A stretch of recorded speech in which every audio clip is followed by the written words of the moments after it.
এই যে আজ হতে 20 দিন আগে এই অনুর বিলটা নিয়ে একটা ভিডিও করেছিলাম, যেটাতে এই ধানগুলো কিন্তু ফুটে নাই, একদম ছোট ছিল। বাট আফটার 20 ডেজ এগুলো একদম কি হয়ে গেছে, আপনার ধান ফুটে গেছে। তো আমি বারবার বলি যে গ্রাম আমাকে টানে, আমি গ্রামের মায়ায় বারংবার ছুটে আসি। শহরের ইট পাথর, শহরের অলিগলি কখনো আমাকে যে গ্রামের শান্তিটা দিতে পারবে না। এই মুহূর্তে আমি যেখানে অবস্থান করছি এটা হচ্ছে আমাদেরই জমি, মূলত এটা হচ্ছে ধানে ভর্তি ছিল আজকে সকাল থেকে। আপনারা দেখুন, আমার ছোট ভাই আছে, আমার আব্বু ছিল।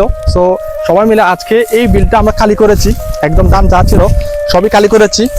মূলত এটা নিয়ে আমি বিশ্ববিদ্যালয়ে পড়ি, আমি লেখাপড়া করি, এই জন্য আমার বিলে আসা হবে না, এই জন্য আমি কাজ করবো না, এই চিন্তাভাবনা নিয়ে আসলে আমি চলি না। কারণ যে জায়গায় আমার নিজের আব্বু আসতে পেরেছে ওই জায়গায় আমি আসতে বিন্দুমাত্র সংকোচ বোধ করি না। পুরো বিলটা খালি, মূলত আমি সকালবেলা ভিডিওটা করে নাই, আমি এখনই করতেছি। এই যে দেখুন, এগুলো একদম ধানগুলোকে একদম বেঁধে ফেলেছি, এগুলো মাথায় করে দেন রাস্তায় নিয়ে যাবো, এখান থেকে গাড়িতে করে নিয়ে যাবে।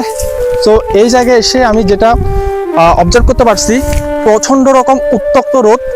এই উত্তপ্ত রোদে পুরো ভিড়ে অনেক মানুষ কিন্তু কাজ করতেছে, বাট আমি অল্প কিছুক্ষণ করার পরে আমি নিঃশ্বাস নিতে পারতেছি না, বা আমার শরীর আর ক্যালোরি নাই এমন অবস্থা। কিন্তু তারা আপনার সকাল থেকে সন্ধ্যা পর্যন্ত অনবরত কাজ করে যায়। এই যে কষ্ট, এটা কিন্তু যারা আপনার অফিসে বসে এসির নিচে কাজ করে তারা কিন্তু কখনো এই জিনিসটা জানবে না। এই যে দেখুন, এই ধানগুলো মূলত কাটা হয়ে গেছে, দেন এগুলো আরেকটু যখন শুকাবে এগুলো আমরা রাস্তায় করে নিয়ে গাড়িতে করে বাসায় নিয়ে যাব। এটা যারা এখানে কাজ করে মূলত তাদের কোনো রোগ হয় না, তাদের মেডিকেলে যেতে হয় না।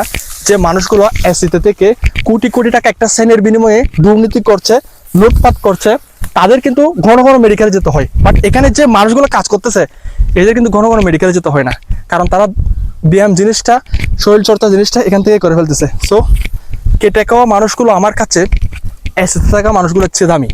এটাই হচ্ছে আজকের ভিডিওর মূল কথা।